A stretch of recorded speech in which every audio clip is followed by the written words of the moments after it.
Introducing DSG's 5MT podcast, where we draw inspiration from the annual 3-minute thesis or 3MT competition for PhD candidates, challenging them to explain complex research in 3 minutes or less. In each 5-minute episode, we'll dive into a marketing topic, giving you actionable information in a fast-moving and fun format. Tune in for quick, valuable marketing insights on the 5MT podcast by your DSG marketing team.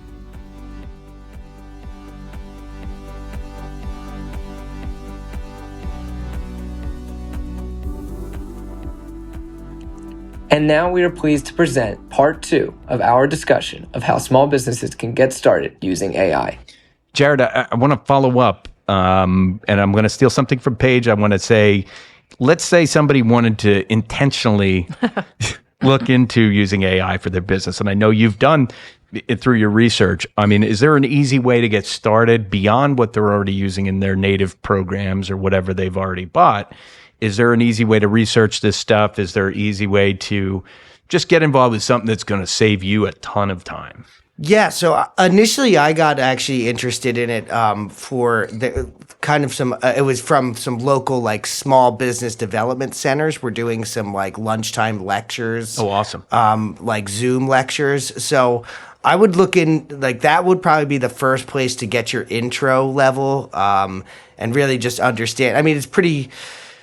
There isn't a huge learning curve to AI. I think it's scary to people to like do something, but it's actually meant to understand plain English. Like, and it keeps getting better. Now it's at GPT. ChatGPT's at 4. Yep. I think it's 4.5's coming soon, and like Gemini is now like it's almost on the same par as ChatGPT. So one of those steps that you can take is to kind of recognize what you're already using, use the native features, AI features in these programs that you already have. And then if you're going to research and kind of dig into something that could be a little bit more, time sensitive or require some research, start with ChatGPT and Gemini, these large language models that you can interact with. And I think one thing that Jared said, which I think is just absolutely key, is the learning curve is not steep. No. You can get in, you could start using it, and you can almost see the value right away. So just try it. You know, it's not going to be something that just throws you for a loop that way. So. Can I give you 2 of my favorite AI apps that I really absolutely. like to use? We'd love to hear that. So if you need to do any tutorials for anything with anybody in your business, I just started using this one. It's called Guide. It's GUIDDE. It's just a Chrome plugin, so it plugs right into Google Chrome.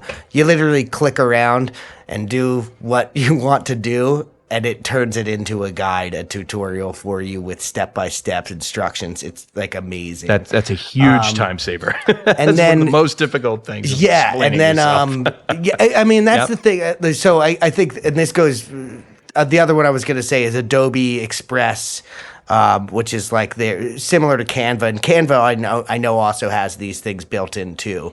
So they can help you kind of like remove backgrounds and images and do some certain effects that would normally you'd have to know what you're doing with a program, and now it automatically will do it for you. Yeah, I think those two things. Oh, that's what I was going to say, is that like it's kind of like the Mark Twain quote of the secret to getting ahead is getting started. It's going to get you started. That's great. And like that's great. the hardest thing to do in some of these projects, especially for me. Like if I'm writing a whole manual on admin operations, like how do I start? Go to ChatGPT or Gemini and say like, hey, create me an admin operations manual for a music school or for whatever your business is. And like, you're going to get a good starting point, a good template to work from. That's a great way to think of it, as a starting point. Yeah. Yeah. Thank you for bringing Mark Twain into this. Yes, I'm so happy you did. Adding another level of Thank sophistication. you. Yes, we went from baseball. American.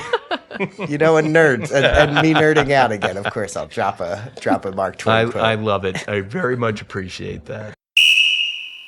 And now the post game with Jackie M. So, Jackie, how'd we do? So, Mike, you guys did good, but Mike, it was your decision to bring our engineer Jared Lost in. Yeah, it was. So I gonna flagged You Jared, but Jared's not in this wager. So therefore, I have to flag you, Mike. Jared said a large language model. What is LLM? Can you explain what that is? Okay. All right. This is the let me do my best because I am no AI or computer scientist, but a large language model is a machine learning model that comprehends, processes, and generates language based on learning from people, interacting with humans. So that's not the easiest thing to comprehend, but if it's the best way I can describe it in practical use is you talk to Siri, and then Siri asks you a follow-up question based on the information that you're giving them, if that makes sense. So the next time you ask Siri a question, they have the knowledge of your previous questions and other previous questions. It's built upon itself. I think that's a great example, Mike. Good job. And if you have any further questions, just go and ask ChatGPT. Go Make ask a yourself large an account language model. on ChatGPT and just start playing and have fun.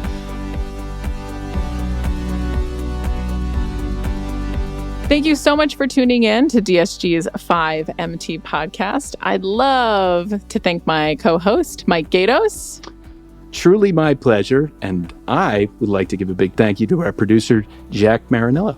If you enjoyed this podcast, like and subscribe to 5MT. Have a question? Leave a comment. Tune in next time. Happy marketing.